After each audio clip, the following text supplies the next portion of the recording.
Hey everyone, welcome to Breaking the News, Deep Cut Conversations. It's our interview series that previews our forthcoming documentary podcast, Breaking the News, CNN, The Birth of Chaos Media. I'm Bill Smee, and I'm joined today by my co-host and series co-producer, John Hashimoto. Hello, John. Hey everyone, how are you, Bill? Good. And our guest today is a special one, Rick Davis. He was a former executive at CNN who joined the network at its launch back in 1980, spent over 40 years in a variety of senior roles before his retirement in 2021. Now, over the course of his career, Rick saw firsthand how CNN evolved and adapted as technology and competition radically changed the media industry, which makes him an ideal person to talk to about how we have gotten to where we are and what the future may hold for journalism and the public trust. Rick, welcome, and thanks so much for joining us. Well, thanks, Bill.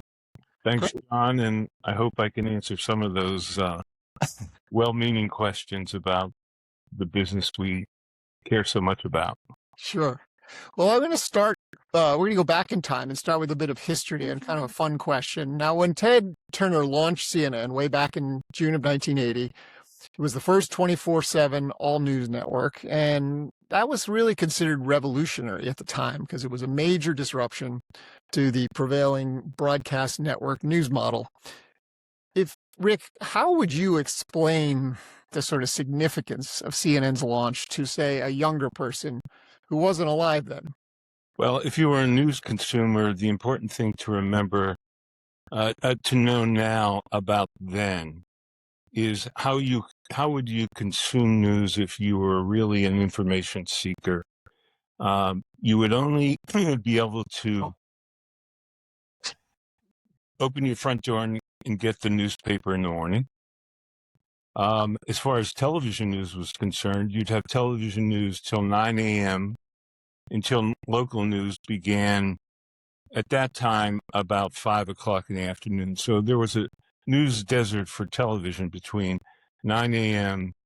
and 5 o'clock when local news would come on before the network news had followed.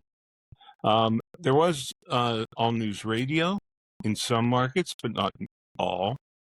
So in terms of, in the middle of the day, when we were so familiar with so many things happening and be instantly updated about what was going on right now, there was no way for you to know about that. And so in many ways, when CNN came on and basically said news when you want it, that's what made it so revolutionary. So it grew and grew and grew. But once again, you have to keep in mind that for the first 15 years or so of CNN, we had a monopoly on those news deserts, putting aside radio for a second. But basically, in terms of picture and instant news in the middle of the day, until digital media came in the late 90s. And in 1996, Fox News and MSNBC started. But once again, they started with a couple million homes and grew and grew and grew. So it wasn't until after the turn of the century that they were actually in tens of millions of homes competing with CNN. And looking back at the first 10 to 15 years of the network, there was a lot of major breaking news events, right? As you think back on those early days, if we can call it that, what do you think set CNN apart from a coverage and a journalism standpoint? Do you remember one incident in particular, one coverage moment in particular that you felt, we made it, this is it, we've shown what the power of this network can be? Well, when you're working in the basement of the former social club mansion on Techwood Drive, it's hard for you to kind of get a feel out in the rest of the country for how it really makes a difference. For me personally, as a political junkie, a government major, I worked on a campaign, worked in Capitol Hill, I went to college in Washington. I asked to be a part of the 1984 presidential campaign. They let me go and be a floor reporter with Jim Miklashevsky, one of our great reporters who went on to NBC and had a stellar career. It's a White House correspondent. I was his floor producer in Dallas at the 1984 Republican Convention. I walked into the hall there and looked up, and seeing the sky booths that housed Cronkite and Huntley and Brinkley and the others, and seeing CNN's sky booth as large and as prominent as the other ones, said to me, oh my gosh, we are there. You mentioned, obviously, in those early years, the first decade and a half, really, CNN kind of had a captive audience because there wasn't competition just yet, per se, other than news radio. That changed, as you already mentioned, in the mid-90s when Fox and MSNBC came into being. Yes, simple question is, in your view, how did their arrival on the cable dial change CNN? At first, not much, because they weren't in that many homes. So what I remember actually is we still cared about audience levels even before we had MSNBC and Fox on the scene, because I remember in 1995, I think it was 95, when OJ became the story and was really the non-political, non-war, rolling coverage event, maybe of the 45, 46 years of CNN. So for 8 or 9 months, virtually CNN covered one story. It always irks me when people who work with me back in the glory days of CNN think CNN these days oversees one particular story in a way that is overhyped or overdone. They forget that they were at CNN in 1995 when we did this about a murder trial, at the exclusion of political news and international news and all the others. Anyway, the trial ends and our ratings went down because people just got tired of watching our network and wanted to go just do something else. And we had this meeting, about 15 of us in the main conference room at CNN, and our wonderful marketing director, brilliant woman named Wanya Lucas, who many of us know, and went on to be a cable Hall of Famer running cable networks, walked into the room with a cardboard box. And Tom Johnson was there, other executives were there, a couple executive producers, and Wanya starts handing out T-shirts to everybody in the room. So we all put on the T-shirt, and we all look around the room, and everybody's looking at each other's T-shirt, and the T-shirts say, "We are not the target audience." And CNN always kind of wanted to be respected by New York and Washington and by other experienced journalists that we all looked up to. But the audience are not experienced journalists. They're people who are teachers and cops and bricklayers, and they want to understand the news better. And her point, so well put, was if we want to engage with an audience and have them not stand there or sit there with the remote in their hand and get tuned out whenever something came on that was not understandable to them, well, stop doing that. You want to increase time spent viewing. So back then, our goal was just, irrespective of the new competitors, was just figuring out how to hold our audience longer. And that was from OJ through now, a continued challenge.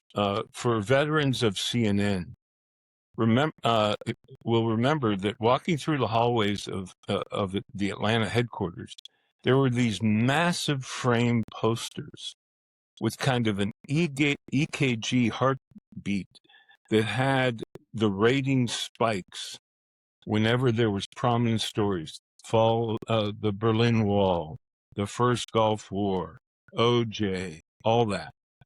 And there was a certain pride of how spectacular the spikes could be. The problem was your business can't survive on spikes which you have no control over. You don't know when they're going to come. But figuring out what to do when you didn't have breaking news is the problem that CNN, you know, was challenged by. But still, as the years went on, whether it was MSNBC or Fox, we still found a way to do quite well and have a very successful business that was the envy of most journalistic organizations around the world. Rick, you mentioned how important breaking news was, those breaking news moments and events. And of course, CNN famously, I believe, was one of the first to make the breaking news banner, the breaking news sound effect, if you will, kind of part of the brand, right?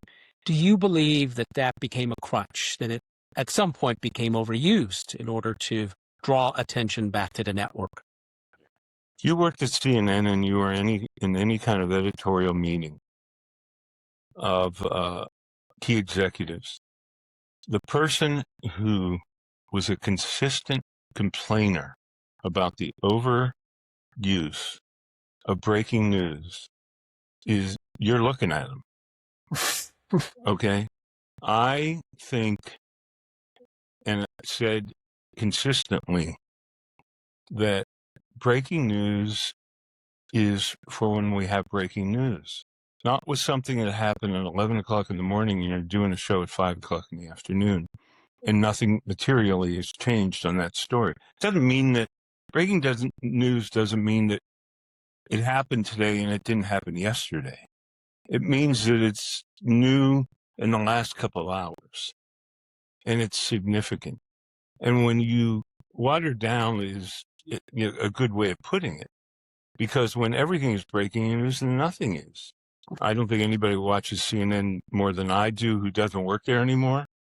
And frankly, to my good friends and colleagues, former colleagues, they're still doing it. Yeah. MSNBC is doing it worse.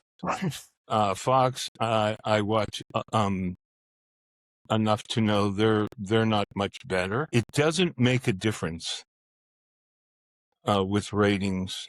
I've asked the research people, so why do it? I mean, we're in the truth-telling business. If it's not breaking news, then you're not telling the truth. One other thing that I think evolved out of that, the 90s and into the aughts, the breaking news banner obviously was one thing, but the sort of use of analysts and sort of pundits, if you will, on the air. And I wonder if you have any thoughts looking back on that. Well, first of all, why did that evolve and become so central? And do you think the reliance on that in some ways maybe has undermined the sort of notion that the news is the star and that people are looking for CNN to be out in the field more? I do know why there's a willingness to have as many analysts on the air, and that has to do with, the growth in this.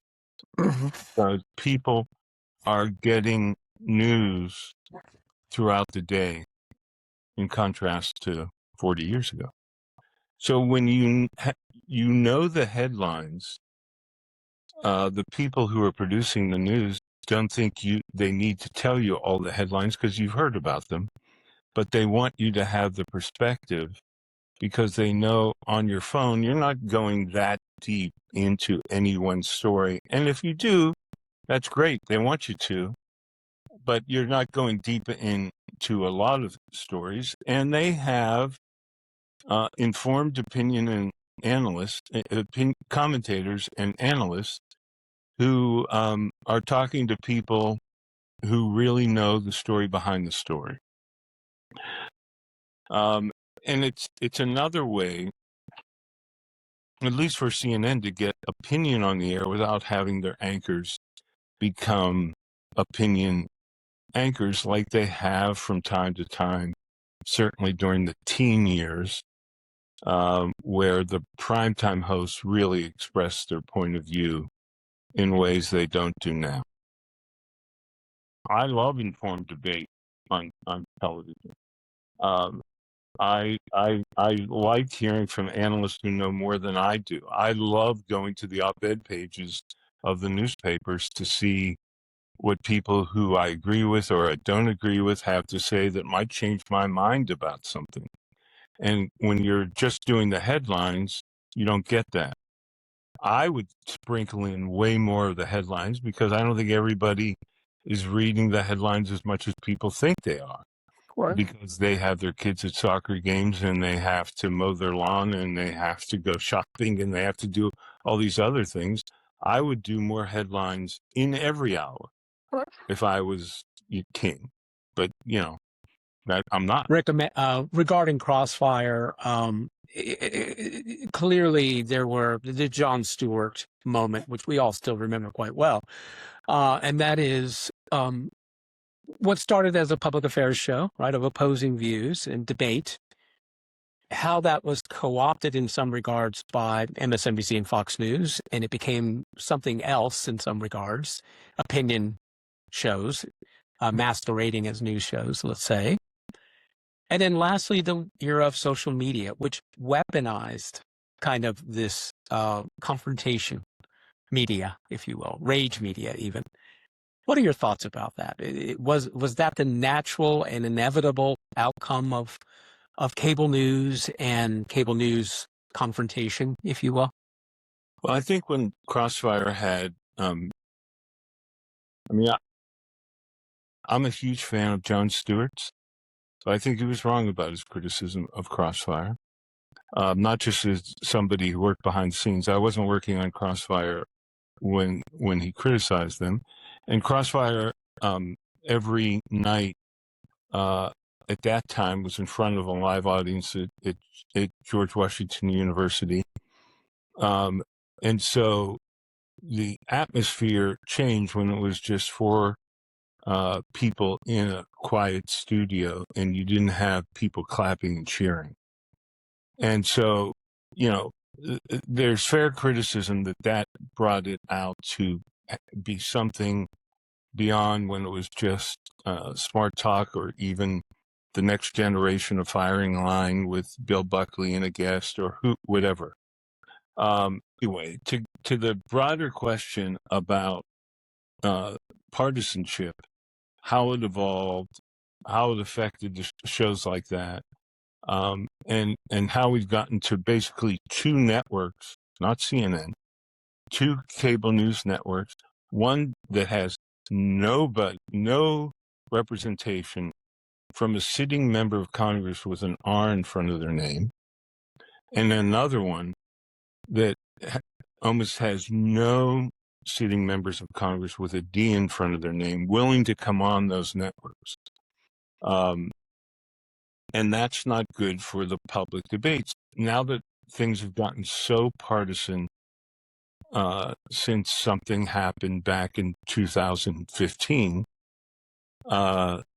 when Donald Trump entered the scene politically, when CNN has Trump supporters on regularly, viewers are upset, angry, and just saying, forget it, you've lost me.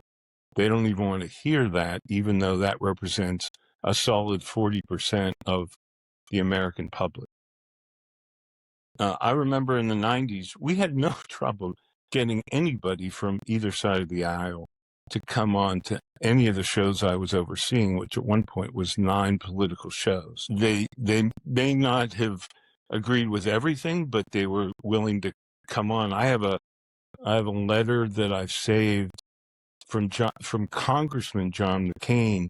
Just wrote me a letter thanking me for inviting him on and how much he enjoys coming on Crossfire to debate the issues of the day. I think we're going to move now to sort of a different subject area about kind of the way the business model has changed, and get some of your thoughts on that. Everyone these days is talking about challenges to the business model of journalism.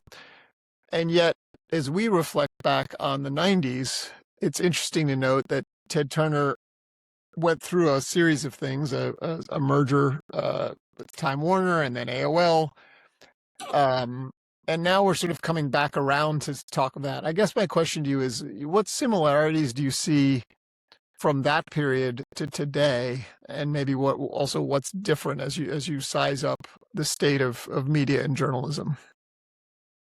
Well, the challenge for media moguls, mini media moguls and massive media moguls is bigger better? Is bigger necessary? Can I compete without getting bigger? Am I going to be at a business disadvantage if I don't? And the answer, more often than not, every 5 or 10 years is, yeah, I got to get bigger. Yeah, I need the clout from a bigger owner who has more money than we do, even though we have what would be thought of as a company making $100 million a year or $250 million, $500 million a year. But if we don't do this, looking down the pike with our, strategists who are saying, you're not managing your business unless you have a plan for where you're going to be 5 years from now. And everybody said the challenges are going to be impossible for you to maintain unless we get bigger.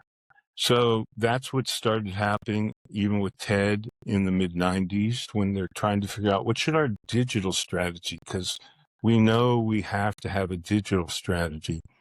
Just like in the last 5 years, we have to have a streaming strategy. So back then no one really could figure out what the best digital strategy should be for Turner Broadcasting. One of the reasons why is because everybody was a broadcaster. Everybody in that room grew up being a television guy, including me. And they brought in a few strategists who would come in and financial guys and talk about it. And then I remember waking up one morning and I hear on All News Radio, probably CBS All News Radio, do. This is CBS News Radio. AOL and Time Warner are merging. And I thought, whoa. And then so all the news comes out about that. What does that mean for us? What does that mean for our stock price? Am I suddenly rich? What's going to happen? All these things go through your mind.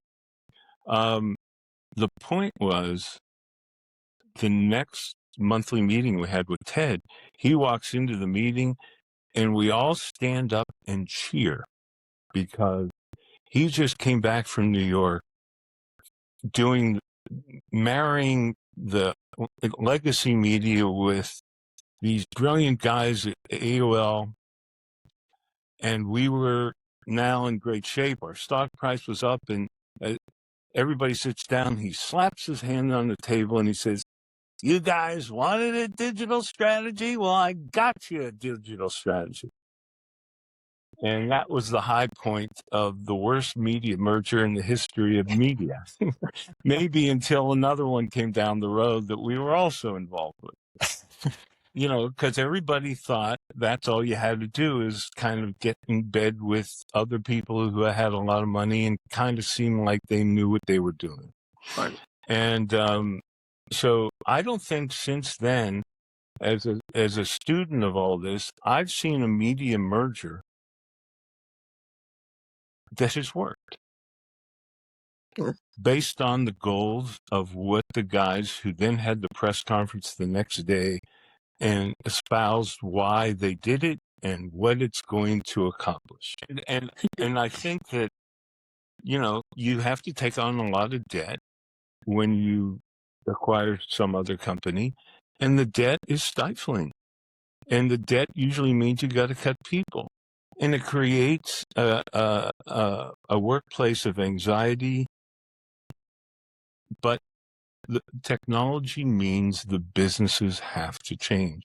There's no question about it for all the reasons we've talked about. I do want to talk about one other aspect that affects the business, and that's the increase in partisanship. Because, it's deep. It's never been deeper, and it's hard to imagine that it's ever going to get better. That's what's sad about it. And I do want to point out how it really started. And to me, it really started with somebody who, for 40% of the country, loves the guy.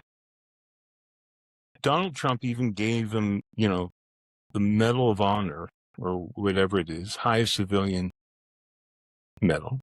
But Rush Limbaugh, he realized that the best way to galvanize the audience was to point out who the bad guys were. And these guys were making your life miserable. And radio station owners throughout the country realized that this is a really good business. It's cheap. You just have to put a guy in front of a microphone at 50,000 watt stations, AM stations all over America. And he begat Rush Limbaugh's in every major market in the country. Rush Limbaugh would sit in his studio from noon to 3 and had a TV on from noon to 3. And the only thing on his TV was CNN. Because like what we said, there wasn't anything else other than game shows or soap operas. And he would see things that were going on and he would comment on it. And he'd rip CNN a new asshole about this or that. And finally decided, hey, this is cool. I'm going to call them Clinton News Network. And when he called them Clinton News Network, all the other guys started calling us Clinton News Network. All of a sudden, right of center conservative opinion, it was the mainstream media's fault that your life was miserable. And we all know the trajectory that it went on when Roger Ailes, a former Republican political operative, took over the running of this network with the full support of the mega millionaire, billionaire Rupert Murdoch, and elevated what we didn't realize was going to happen with this other Fox station. Suddenly, we had another news network criticizing anything where we would do by having somebody on the air, or maybe even if we made a little mistake, an innocent mistake, it became the subject of, Bill O'Reilly's commentary that night. Like, we were the evil empire over there. And 2 decades later, we had the commander-in-chief saying, not only are we fake news, we are the enemy of the people. We are the enemy of the people. Yeah. And he points out in the crowd in every rally when he was running for president and re-election that those people out there, not just CNN, but all the other reporters are lying to you. And so we are in a situation where, rightfully or wrongfully, in my opinion, wrongfully, a president's supporters, and he has a solid 40% that's with him, right or wrong, believe that we are evil. Let me ask you about, because all this brings us to today, right? CNN has now had something along the lines of 5 different owners over its lifespan. The Ellisons and their closeness to the Trump administration is the great fear of the moment. Mm-hmm. Is that something you fear? And what does the future of CNN look like for the next 5 to 10 years? Yeah, I'm just an observer. I don't have any inside information about any of that. My greatest fear is the fear that I think other people have who work at CNN and CBS, which is you're not going to need as many people because, you don't need 5, their State Department correspondent and our State Department correspondent and the State Department producer and the State Department cameraman. There are going to be people who lose their jobs when this merger finally happens. The Ellisons, based on what we read, and it's pretty public. When you have the Secretary of Defense saying, things will get better when the Ellisons take over, that's chilling. But I'm going to take a bit of an optimistic take on it.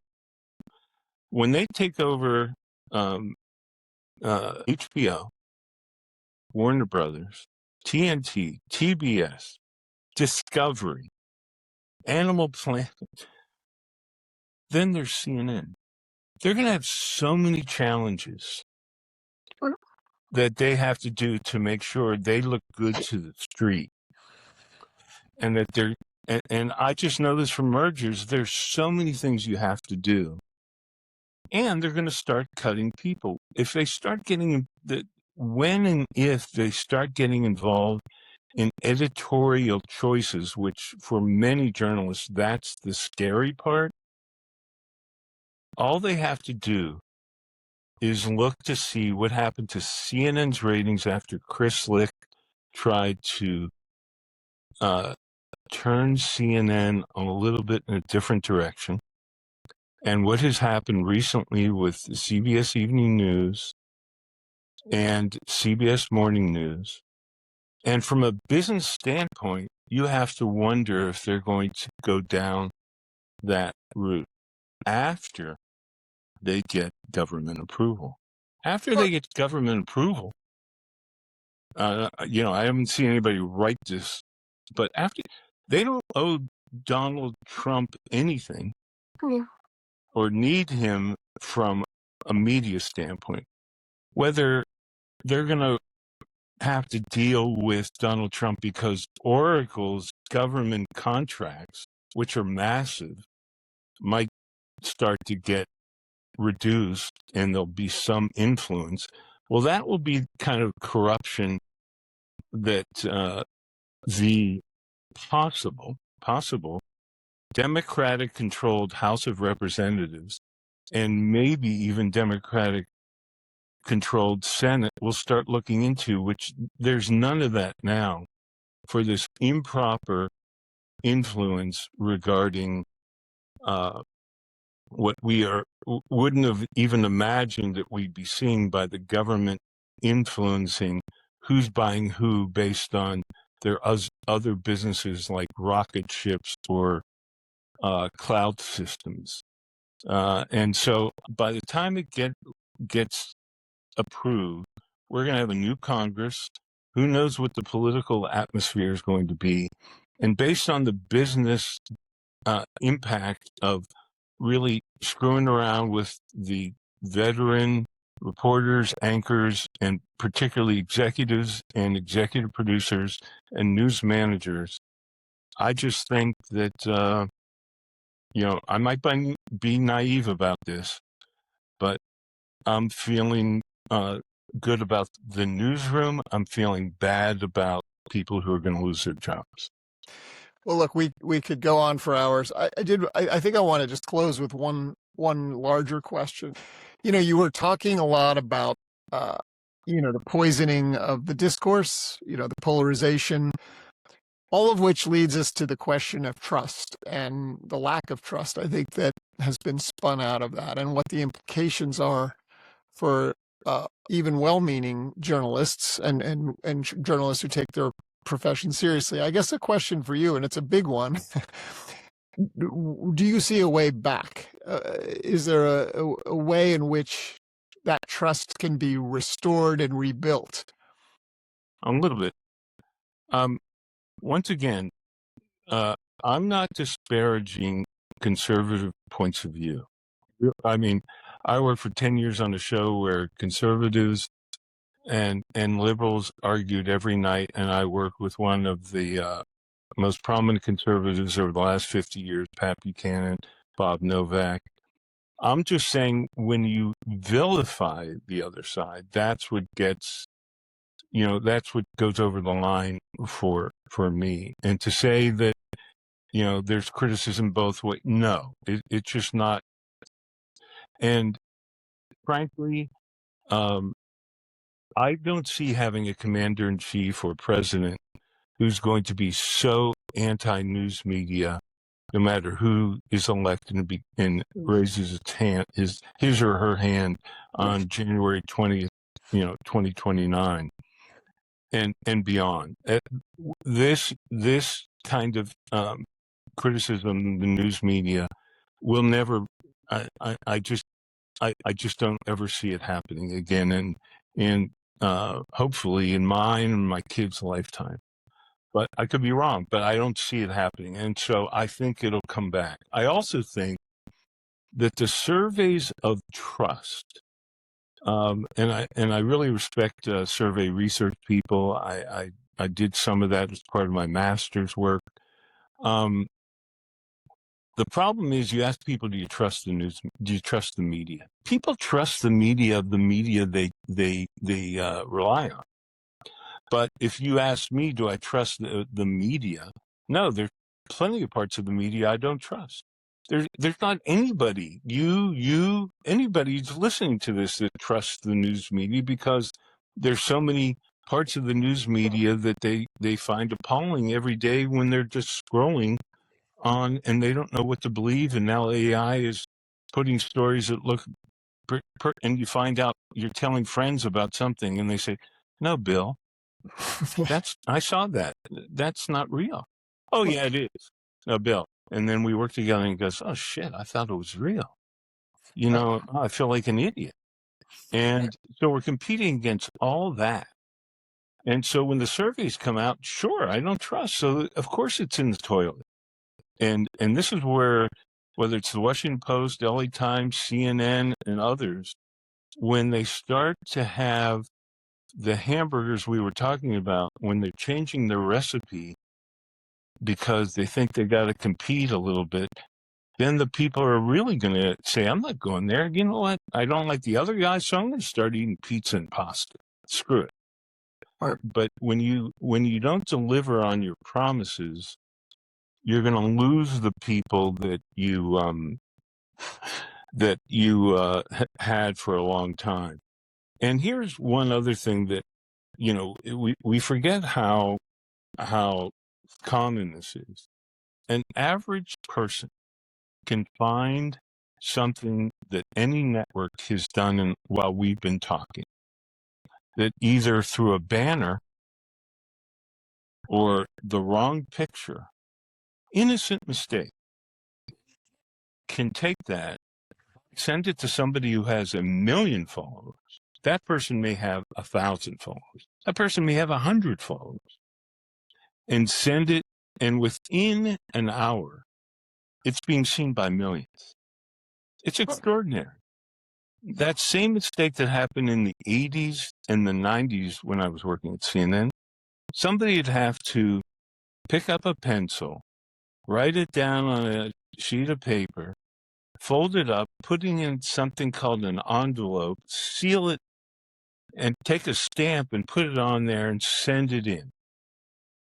And so when you say, well, why is the perception of this network different than it was? They're not making more mistakes.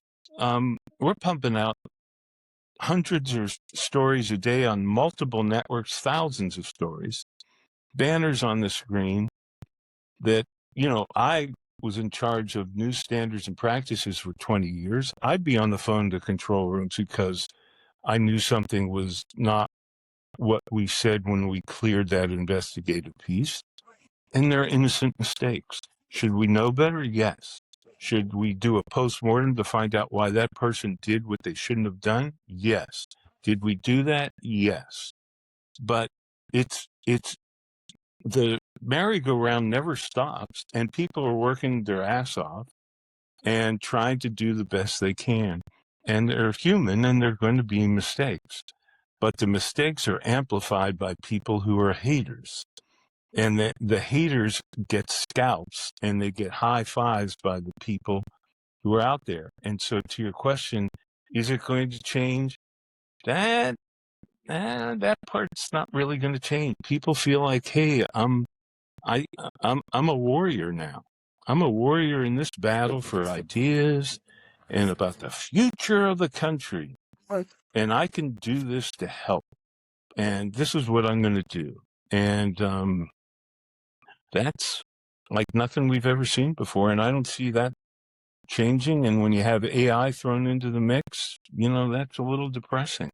But I don't want to end that way, because I just think that at a time where we have so many important stories out there, I still think that my former network is doing a hell of a job, particularly with a story that we're talking about in the late stages of March of 2026, covering a hugely important story that changes by the moment, with experienced people behind the scenes and in front of the cameras, on digital, where people are clicking like crazy. And I'm proud of them. And I think it's as good as it ever was, even though the old clan back who worked in the 80s and 90s think our current network isn't worth watching anymore. I think that's bullshit. That is a great place to end. And amen, I say to that. And also thank you for your optimism, notes of optimism amid some of the despair that I think a lot of people share. So it's really fascinating to listen to. And I want to thank you for helping us today to trace so many of these strands. And I want to thank everyone out there for watching and listening to Breaking the News, Deep Cut Conversations, this one with Rick Davis. If this discussion struck a chord, we hope you'll share it. We're also inviting you to help us bring our documentary podcast fully to life. This is an independent project built on deep reporting, archival research, and interviews like this one. It's about examining how the modern news ecosystem was built, where it fractured, and what's at stake now. Your support makes that possible. You'll find a link below to learn more and contribute to our fundraising campaign. Every donation is tax deductible and will help us create the series and bring the story to college campuses and public forums across the country.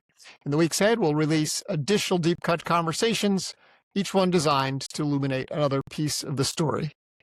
We'll see you next time.